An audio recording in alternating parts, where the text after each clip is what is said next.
Bersatulah Indonesia, jangan pernah terpecah belah.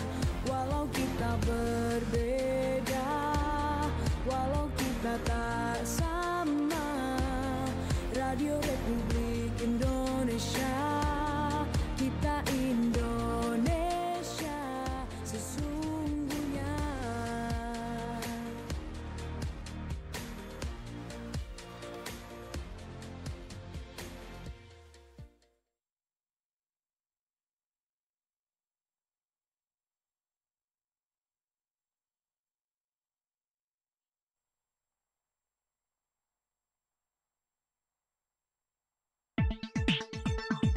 Berita pagi, berita pagi. Para petani itu di atas biaya pokok produksi ini, tergantung dengan kualitas tembakau itu sendiri. Sudah hampir ada untuk pengajian pernikahan anak itu.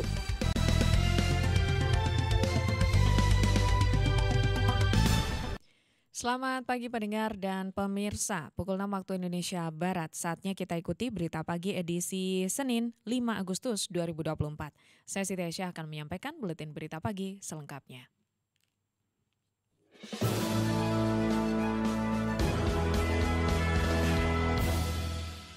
Pemerintah Kabupaten Pamekasan telah menetapkan biaya pokok produksi BPP tembakau tahun 2024. Penetapan BPP tembakau ini setelah pemerintah daerah melakukan perhitungan bersama sejumlah pihak terkait. Purnama Iswantoro melaporkan. Pemerintah Kabupaten Pamekasan telah menetapkan biaya pokok produksi BPP tembakau tahun 2024. Penetapan BPP tembakau ini setelah pemerintah daerah melakukan penghitungan bersama Komisi 2 DPRD, beberapa organisasi petani dan perwakilan pabrikan di wilayah setempat. Kabid Produksi Pertanian Dinas Ketahanan Pangan dan Pertanian Pamekasan Andi Ali Syahbana menegaskan, BPP ini bukan patokan harga tembakau, tetapi biaya produksi petani dalam menanam tembakau per kilogram. Andi menjelaskan penetapan BPP berdasarkan biaya sarana produksi, tenaga kerja, pengolahan lahan, alat-alat pasca panen hingga biaya transportasi. Pemerintah ini mengeluarkan hitungan BPP dengan harapan para pengusaha atau pabrikan membeli tembakau para petani itu di atas biaya pokok produksi ini. Tentunya kembali lagi tergantung dengan kualitas tembakau itu sendiri. Dan harapan kami juga para petani mendapatkan keuntungan dari hasil penjualan tembakau pada tahun 2024 ini. BPP tembakau ini dibagi 3 kategori, yaitu tembakau sawah Rp46.725, Tegal Rp52.639 dan Gunung Rp63.233 per kilogram. Biaya itu naik dibandingkan tahun 2023 lalu, yakni tembakau sawah Rp41.193, Tegal Rp47.653 dan Gunung Rp56.597 per kilogram. Purnama Iswantoro melaporkan. Sementara itu, dari Sumeneb pendengar dan juga pemirsa, realisasi penanaman tembakau di Kabupaten Sumeneb di musim kemarau tahun ini mencapai sekitar 10.000 hektar. Hal ini diungkapkan Dinas Ketahanan Pangan dan Pertanian DKPP Kabupaten Sumeneb, Hoainur Rashid, yang dilansir dari laman rri.co.id. Realisasi itu menurutnya tersebar di beberapa kecamatan, meliputi yang ditanam di tanah sawah, Tegal maupun gunung. Menurutnya, sebagian lahan sudah memasuki tahap panen, sementara sebagian lainnya ada yang masih baru ditanami. Pihaknya berharap hasil panen tembakau di Sumeneb tahun ini bagus dan harganya sesuai dengan harapan para petani, serta mampu memberikan keuntungan maksimal bagi para petani di Sumeneb. Selanjutnya kita akan ikuti tanggapan dan harapan masyarakat terkait realisasi lahan tanam tembakau tahun ini.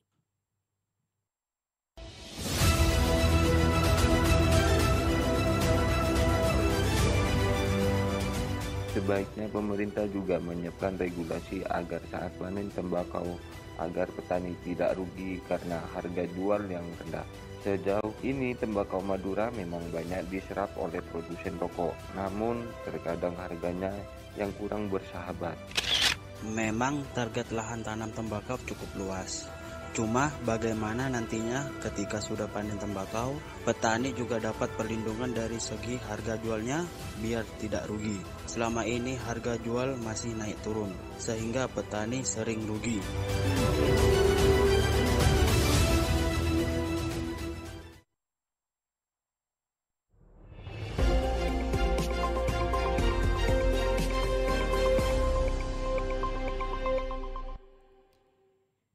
Pendengar dan pemirsa, berita seputar tata niaga hingga harga tembakau dibeli tim redaksi untuk menjadi topik komentar pagi ini. Naskah ditulis dan dibacakan M. Rosikin. Saudara, 2 tahun terakhir harga tembakau di Pulau Madura begitu menjanjikan. Bahkan tembakau yang sebelumnya sangat tidak bernilai kembali mengangkatnya menjadi sangat bernilai. Sehingga tidak heran jika kejayaan tembakau yang pada tahun 1090-an disebut sebagai si daun emas kembali menggoda para petani tahun ini untuk menanam kembali. Luas areal tembakau tahun ini begitu membeludak. Bahkan di Kabupaten Sumeneb lebih dari 10.000 hektar lahan ditanami tembakau. Saat ini sebagian lahan di pegunungan seperti di Kecamatan Buluto sudah panen. Sementara di tempat terpisah ada sebagian petani yang baru menanam tembakau. Akankah harga tembakau tahun ini mengembalikan nilai jual tembakau sehingga bisa disebut si daun emas? Karena setelah panen para petani berbondong-bondong, memborong dan membeli emas? Maka jawabannya ada 2. Jika kualitas tembakau bagus, maka harganya akan cenderung bagus. Karena permainan harga oleh gudang pabrikan besar sebagai pembeli tunggal tahun-tahun sebelumnya, saat ini sudah disaingi oleh ratusan perusahaan rokok lokal. Namun bagusnya kualitas tembakau tidak terlepas dari cuaca, serta proses tanam dan rajang tembakau oleh petani sendiri. Jika musim kemarau bagus, otomatis kualitas tembakau juga bagus, dengan catatan jangan sampai para petani mengabaikan proses panen, perajangan, penjemuran hingga pengemasan, sehingga tembakau benar-benar bisa berpihak pada petani dan mimpi si daun emas bisa terwujud. Sekian komentar, selamat pagi. Pendengar dan pemirsa, Anda masih bersama Berita Pagi RRI Sumeneb berjejaring dengan RRI Sampang, serta dapat diakses melalui rri.co.id, aplikasi RRI Digital, dan YouTube RRI Sumeneb.net. Kami beralih ke informasi lain. DPRD Sampang berharap relokasi Rumah Sakit Umum Daerah RSUD Dr. Muhammad Zain berjalan secepat mungkin agar manfaatnya segera dirasakan masyarakat. Alvin Wari melaporkan. DPRD Sampang mendukung proses relokasi Rumah Sakit Dr. Muhammad Zain untuk kemajuan di sektor kesehatan. Legislatif menekankan agar proses relokasi yang akan menggunakan skema penerusan pinjaman luar negeri atau PPLN tidak mengganggu APBD Pemkab Sampang sehingga tidak kembali defisit. Ketua DPRD Sampang Fadul berharap proses relokasi tersebut berjalan secepat mungkin sehingga manfaatnya akan dirasakan oleh masyarakat dan mimpi RSMZ untuk menjadi rumah sakit rujukan Madura dapat realisasi. Pemerintah Kabupaten Sampang itu akan terkait relokasi Rumah Sakit Dr. Muhammad Zain itu menggunakan PPLN karena lebih murah dan ini nanti dipastikan tidak akan mengganggu APBD Sampang. Walaupun kita menggunakan pinjaman untuk merelokasi Rumah Sakit Dr. Muhammad Zain, cuman dipastikan ini tidak mengganggu APBD Kabupaten Sampang ke depannya. Sebelumnya, PJ Bupati Sampang, Rudi Arifianto menjelaskan proses relokasi RSMZ berdasarkan perhitungan konsultan dibutuhkan total anggaran sekitar 700 M dan jika menggunakan skema PPLN jangka waktu pengembalian sekitar 30 tahun, akan diambilkan dari silpa RSMZ sehingga tidak menggunakan APBD. Yang notabene itu kalau secara bunga itu bisa sampai dari 11 sampai 13%. Dan itu pun juga potensinya masih sangat bisa naik lagi karena tergantung itu dan tantangannya cari investor yang mau. Ini gak gampang karena pengalaman belum pernah ada investor KPBU rumah sakit. Nah, ada pilihan lagi tentang perusahaan pinjaman luar negeri. Nah, saya sebagai PJ yang memang dulu background-nya di Bappenas menyampaikan ini. Proses relokasi Rumah Sakit Umum Daerah Dr. Muhammad Zain ini awalnya akan menggunakan skema kerjasama antara pemerintah dan badan usaha atau KPBU. Namun setelah dilakukan kajian berganti ke PPLN.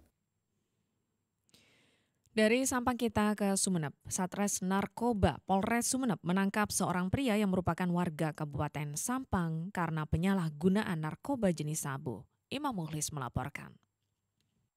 Satres Narkoba Polres Sumeneb, Jawa Timur berhasil melakukan ungkap kasus narkoba jenis sabu. Terlapor seorang pria berinisial AK 40 tahun, warga desa Sokobana, Kabupaten Sampang. Sedangkan penangkapannya jelas Kasih Humas Polres Sumeneb AKP Widiarti. AK diamankan di Jalan Gang Paving masuk Desa Pemolokan, Kecamatan Kota Sumeneb, Kabupaten Sumeneb. Ketika ditangkap oleh Opsnal Satres Narkoba Polres Sumeneb, budak zat adiktif ini sempat membuang satu paket plastik klip kecil berisi narkotika jenis sabu-sabu untuk menghilangkan barang bukti. Namun, petugas berhasil menemukannya dan diakui oleh tersangka bahwa barang haram itu merupakan miliknya. Barang bukti yang diamankan diantaranya satu paket plastik berisi sabu-sabu yang setelah ditimbang diketahui seberat 9,38 gram, satu unit handphone berwarna biru dan satu unit sepeda motor berwarna putih dengan plat nomor M3218TF.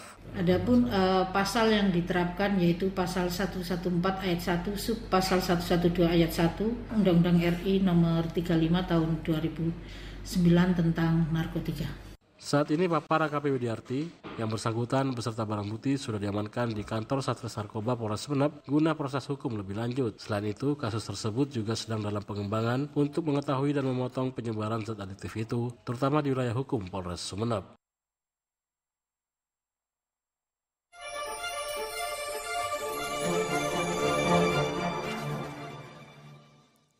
Sektor pertanian tidak luput dari fokus program TNI Manunggal membangun desa TMMD ke 121 Kodim 0827 Sumeneb.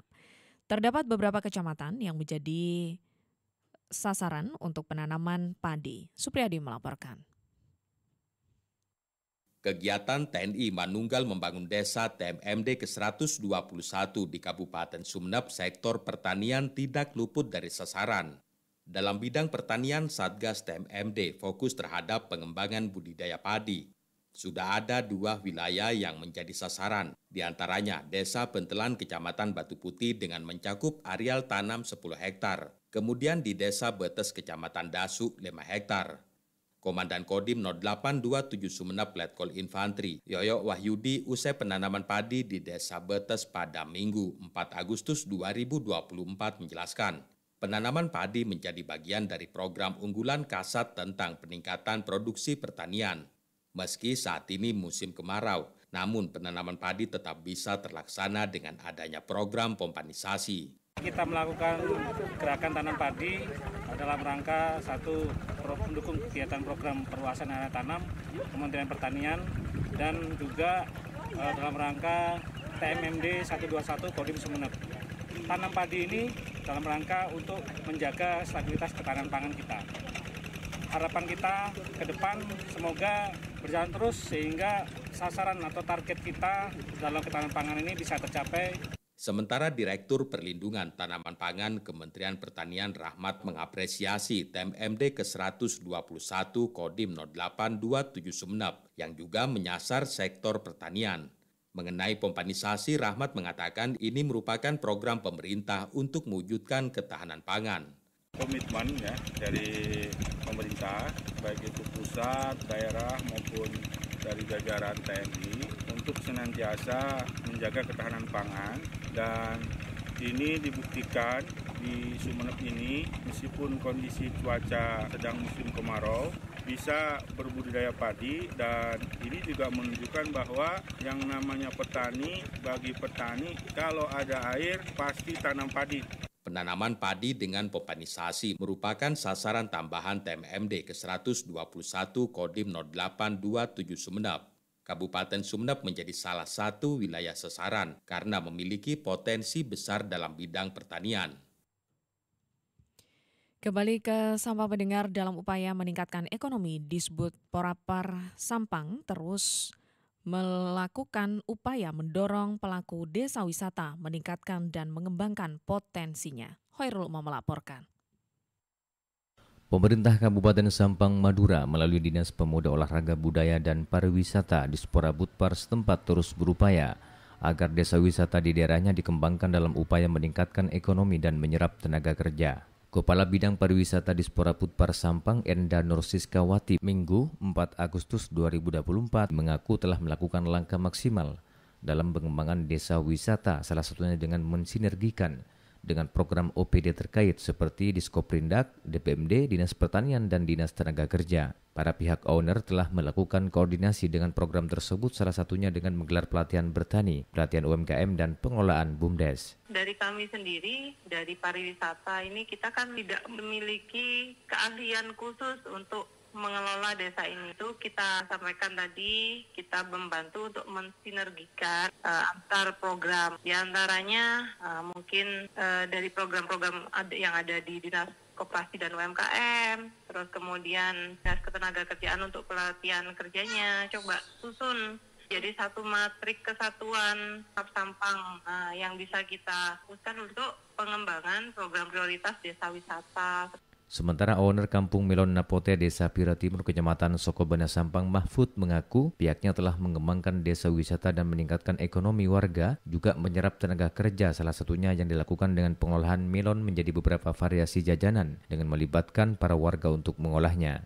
Kalau semacam pelatihan itu kita fokus ke pertaniannya, karena di Kampung Melon Napote ini selain kita fokus hasil jual, bukan cuma hasil jual melonnya, karena kita membangun bagaimana masyarakat apa yang mempunyai nilai ekonomi lebih, bangun KWT atau kelompok wanita tani 20 orang. Nah di situ alhamdulillah di KWT ini kebetulan kami ini punya keinginan dulu itu sehingga melon itu diolah, cuman jual buahnya diolah jadi olahan melon, sari melon, sirup melon, dodol, selai, dan prol, kan begitu. Mahfud juga mengaku Dispora Budpar selama ini telah membantu maksimal dalam pengembangan desa wisata di daerahnya dengan mensinergikan program dari OPD dalam meningkatkan bakat pekerja agar desa wisata terus dikembangkan dan ditingkatkan. Dari Sampang, Madura, Khairul Umam melaporkan. Kembali bergeser ke Sumeneb, kasus pernikahan dini atau anak di bawah umur di Kabupaten Sumeneb, Jawa Timur relatif tinggi. Selama 7 bulan dari Januari hingga Juli 2024, sebanyak 70 pasangan suami istri di bawah umur mengajukan dispensasi pernikahan ke Pengadilan Agama. Selengkapnya dilaporkan Faisal Warid.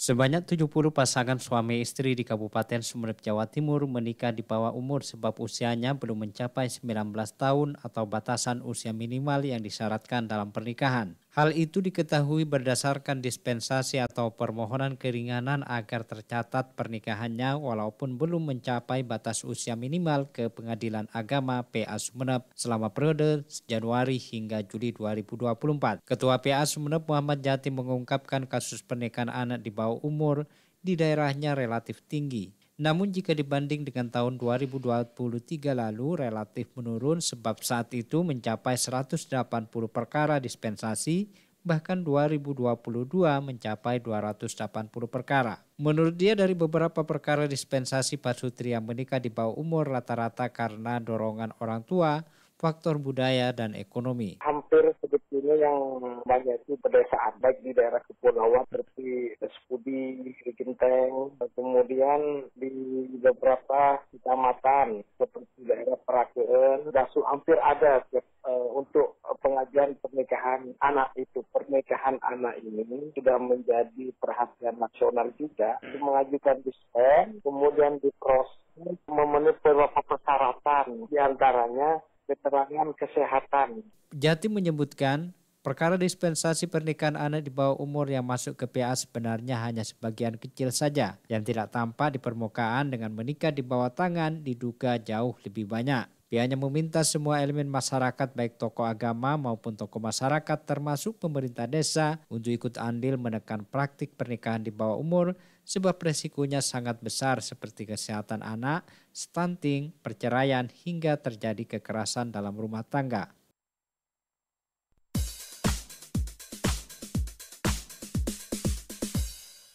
Terakhir kita bergeser ke informasi olahraga. Bergabungnya Taufik Hidayat yang menjadi bagian dari Madura United musim ini diharapkan bisa segera beradaptasi dengan tim mengingat kompetisi Liga 1 akan segera bergulir. Tagon Novantrian melaporkan. Pasca mencoret 4 pemain usai turnamen Piala Presiden, Madura United mendatangkan Taufik Hidayat sebagai salah satu pemain baru untuk kompetisi Liga 1 mendatang. Taufik Hidayat yang baru bergabung dengan tim Madura United berposisi di lini pertahanan dan memiliki spesialisasi di bek kiri di klub sebelumnya, yakni Rans Nusantara. Pelatih Madura United Widodo Cahyono Putro menjelaskan, tim sedang fokus untuk menyiapkan fisik dan strategi mengingat kompetisi Liga 1 akan segera bergulir pada akhir pekan ini. Dengan persiapan yang sudah sebulan ini, tambah Widodo, diharapkan Taufik bisa segera beradaptasi dengan pemain lainnya agar kekuatan tim semakin maksimal. Mulai dengan diadakan strength pemain, adaptasi latihan, dan tentu pengenalan ada pemain yang baru juga yang baru datang. Jadi memang kita mengulang lagi ya setelah persiapan di Jogja, ini merupakan terusan dari sana. Satu lagi pemain baru juga ada Taufik Hidayat. Posisi di bek kiri, mudah-mudahan bisa chemistry-nya bisa cepat adaptasi dengan pemain-pemain yang lain. Madura United akan menjalani laga perdana di kompetisi Liga 1 menghadapi tim promosi Malut United di Stadion Gelora Bangkalan pada hari Sabtu 10 Agustus mendatang. Semakin lengkapnya komposisi pemain Madura United jelang kompetisi Liga 1 diharapkan bisa memberikan tambahan opsi bagi Widodo dalam menyusun pemain yang akan diturunkan di pertandingan nanti.